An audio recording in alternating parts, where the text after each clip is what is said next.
نحمده ونصلي على رسوله الكريم اما بعد فاعوذ بالله من الشيطان الرجيم بسم الله الرحمن الرحيم رب اشرح لي صدري ويسر لي امري واحلل عقدة من لساني يفقهوا قولي۔ ہمارا آج کا موضوع ہے حج۔ حج ایک عبادت ہے، وہ استطاعت رکھنے والے کے اوپر زندگی میں ایک بار کے لیے فرض ہے۔ جو آدمی استطاعت نہ رکھتا ہو، یعنی طاقت نہ رکھتا ہو جسمانی طور پر یا مالی طور پر، اس کے اوپر حج کی فرضیت نہیں۔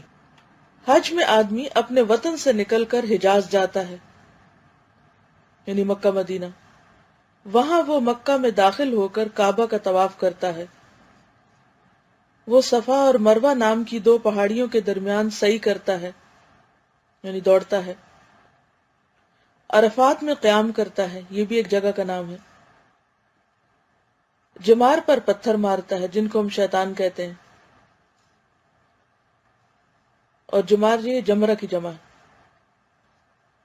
قربانی کرتا ہے۔ اس طرح کے مختلف عبادتی رسوم ذوالحجہ کے مہینے میں ادا کیے جاتے ہیں، اسی کا نام حج ہے۔ یہاں پر یہ بات یاد رہے کہ جیسے کتاب کے شروع میں ہم نے بات کا ذکر کیا تھا کہ یہ کتاب کسی مسلمان کو اسلام پر عمل کرنے کے طریقے بتانے کے لیے تو ہے ہی، لیکن اس سے زیادہ اس کا مقصد دوسروں کو اسلام سے متعارف کرانا ہے، یعنی نان مسلمز کو، یا پھر اپنی آئندہ جنریشنز کو، چھوٹے بچوں کو، یا مسلمانوں کے اندر بھی ایسے افراد کو کہ جو اسلام کا نام تو جانتے ہیں لیکن اسلام کی پہچان نہیں۔ مسلمان پیدا تو ہوئے ہیں لیکن یہ نہیں پتا کہ اسلام، مسلمان ہونے کے تقاضے کیا ہیں اور اسلام ان سے کیا چاہتا ہے۔ تو اس لیے اگر آپ اپنے بچوں کو جیسے حج کے بارے میں بتاتے ہیں تو اسی طرح سمپل الفاظ میں آپ ایک کہانی کی طرح انہیں پورا ڈسکرائب کر سکتے ہیں کہ حج کیا چیز ہے، اور کہاں جاتے ہیں، کہاں پر ہوتا ہے، وہاں پر کیا کیا کرتے ہیں، کون کون سے ریچولز ادا کیے جاتے ہیں۔ تو اس طرح ایک پورا نقشہ جو ہے وہ واضح ہو جاتا ہے۔ یہ حج بندے کی طرف سے اپنے آپ کو اپنے رب کے حوالے کرنے کی ایک علامتی صورت ہے، یعنی ایک سمبل بھی ہے کہ ایک بندہ اپنے رب کی مرضی کے آگے کس طرح اپنے آپ کو جھکا دیتا ہے، خواہ کوئی بات اس کی سمجھ میں آئے یا نہ، وقتی طور پر بظاہر اس کا کوئی فائدہ نظر آئے یا نہ۔ ان اعمال کے ذریعے بندہ یہ عہد کرتا ہے، یعنی وعدہ کرتا ہے کہ وہ اپنے آپ کو خدا کے لیے سونپ رہا ہے، اپنا آپ اللہ کے حوالے کر رہا ہے۔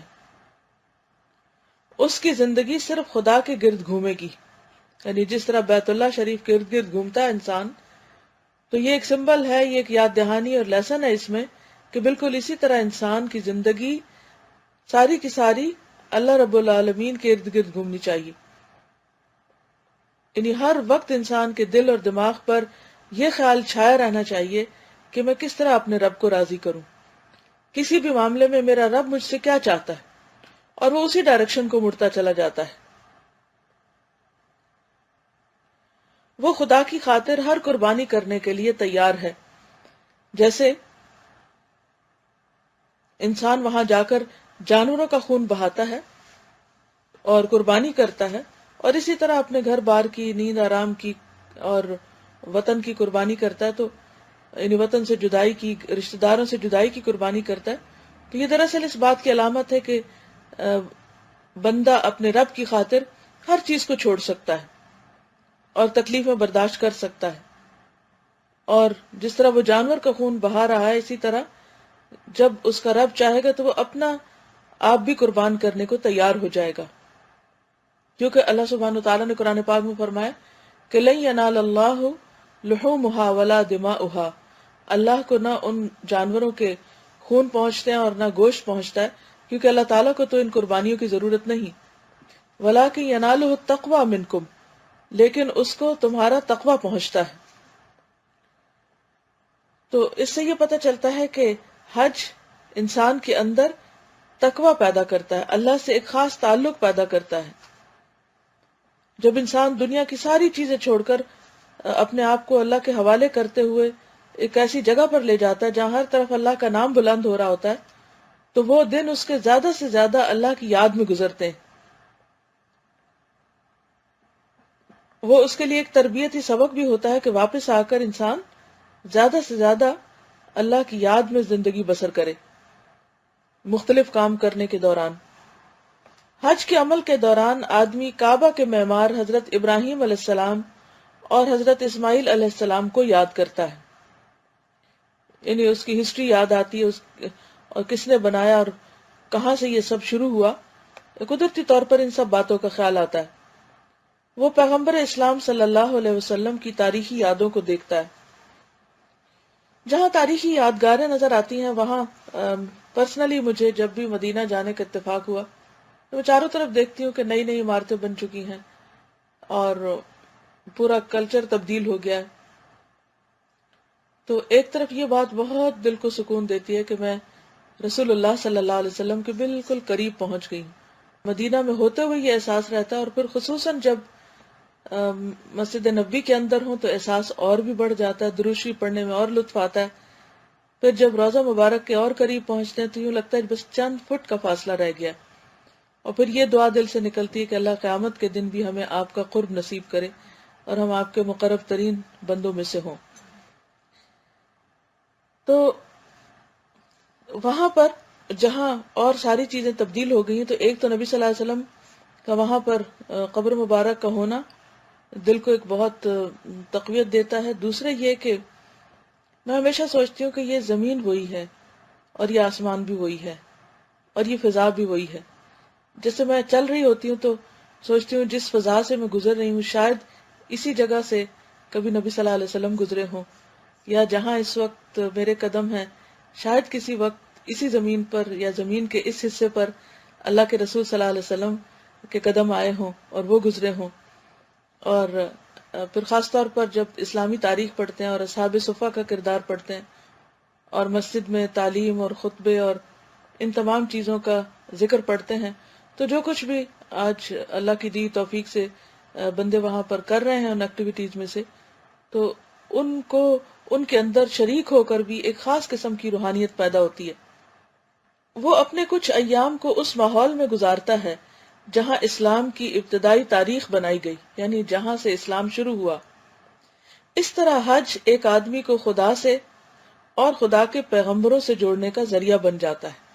جس طرح زکوٰۃ انسان کو اللہ سے جوڑتی ہے اور اللہ کے بندوں سے، تو اسی طرح حج انسان کو اللہ سے جوڑتا ہے اور دوسری طرف ان خاص پیغمبروں سے بھی ایک انس اور محبت اور قرب کا تعلق پیدا ہو جاتا ہے جنہوں نے ان تمام چیزوں کا آغاز کیا اور اسلام کی تاریخ بنائی۔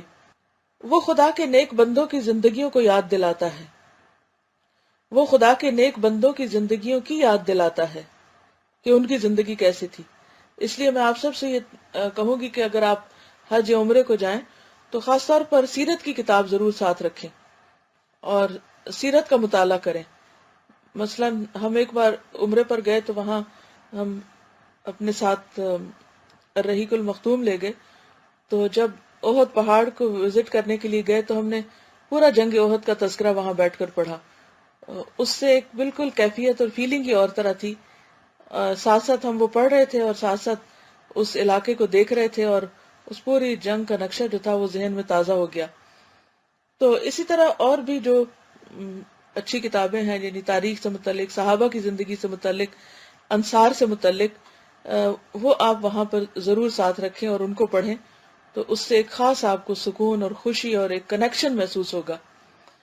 ہم جس دنیا میں اس وقت بستے ہیں اور جس طریقے پر زندگی بسر کر رہے ہیں، جب ہم کتابوں میں پڑھتے ہیں تو وہ بالکل اس سے بہت مختلف معلوم ہوتی ہے اور کبھی ہم اس کو پوری طرح امیجن نہیں کر پاتے۔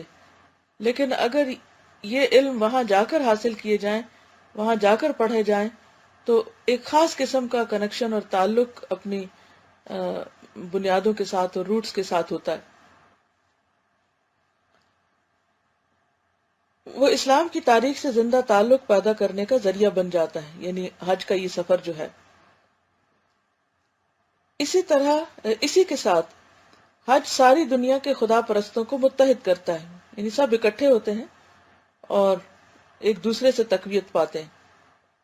وہ دنیا بھر کے ایمان والوں کے ذہن میں اس حقیقت کو تازہ کرتا ہے کہ ان کی نسلیں اور ان کی قومیتیں خواہ الگ الگ ہوں مگر ایک خدا پر عقیدہ ان کے عالمی اتحاد کی مضبوط بنیاد ہے۔ وطن کے اعتبار سے وہ خواہ کتنے ہی مختلف ہوں، مگر ایک خدا کا پرستار ہونے کے اعتبار سے وہ سب کے سب ایک ہیں اور ہمیشہ ایک رہیں گے۔